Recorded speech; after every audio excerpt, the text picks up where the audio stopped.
அனைவருக்கும் வணக்கம். நான் உங்க பிஎஸ். இன்னைக்கு நம்ம என்ன பார்க்க போறோம் அப்படின்னா, குரு பகவானுடைய சிறப்பை தான் பார்க்க போறோம். இந்த கோவில் எங்க இருக்கு அப்படின்னா, கடமலைப்புத்தூர் அச்சிறுப்பாக்கம் தாண்டிய உடனே திண்டிவனம் ரோட்ல இருக்குங்க. குரு பகவான் வந்து பார்த்தீங்கன்னா 5, 7, 9 இந்த பார்வையால தான் எந்த ராசியில இருக்கோமோ அந்த ராசியிலிருந்து கோச்சாரப்படி பார்ப்பாரு. சரிங்களா? இப்போ இவருடைய பார்வை மீனத்துக்கு விழுகுது. மீனத்துக்கு ஏற்கனவே ஜென்ம சனி போயிட்டு இருக்கு. ஆனா குரு எப்ப கடகத்துக்கு வந்தாரோ அப்ப இருந்து ஜென்ம சனியோடைய தாக்கம் மீனத்துக்கு குறைஞ்சிருக்கும். ஏன்னா குரு பார்வை அங்க கிடைக்கிறதுனால.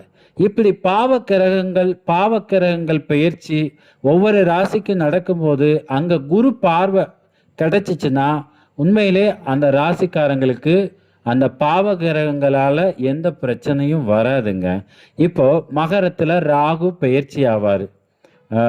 அப்போ குரு பார்வை வந்து மகரத்துக்கு கிடைக்கிறதுனால ராகுவால ஏற்படக்கூடிய பிரச்சனைகள் ஒரு 10% தான். அதுக்கு மேல எந்த எந்த அஃபெக்டும் அந்த ராசியோ லக்னத்துக்கோ ஆகாது அப்படிங்கிறது தான் இந்த பதிவில் நான் உங்களுக்கு சொல்கிறேன். மேலும் அவர் ஒவ்வொரு முறையும் ஒவ்வொரு ராசிக்கு வரும்போது ஏதாவது பாவகிரகமோ இல்லை ஜென்ம சனியோ நடக்குதுன்னா கண்டிப்பாக அந்த தாக்கம் ரொம்ப கம்மியாகும். ஏன்னா அதுதான் குரு பார்வையினுடைய பலம். சரிங்களா? இந்த தகவல் உங்களுக்கு ரொம்ப யூஸ்ஃபுல்லாக இருக்கும்னு நம்புகிறேன். நல்லதே நடக்கும். நன்றி, வணக்கம்.